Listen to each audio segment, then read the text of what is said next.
Hello বন্ধুরা, আপনারা দিল্লিতে রিটায়ার রুম বুকিং করতে পারবেন খুবই সহজে অনলাইনেতে। আপনাদের যদি টিকিট কাটা থাকে দিল্লিতে, নিউ দিল্লিতে, তাহলে পিএনআর নাম্বার দিয়ে বুক করতে পারবেন। আমি যেমন বুক করেছিলাম দিল্লিতে খুব কম খরচে 2 দিনের জন্য, মাত্র 1000 টাকা দিয়ে। 1 নম্বর প্ল্যাটফর্ম, পাওয়ারগঞ্জ সাইড।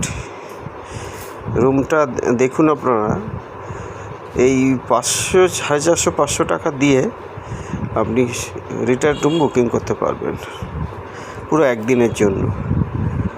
গিজার আছে, টয়লেট, বাথরুম আপনারা দেখতে পাচ্ছেন, এবং ইংলিশ প্যাটার্নের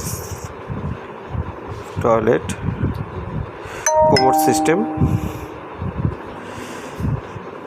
স্টেশনের একদম অ্যাটাচড। দুটো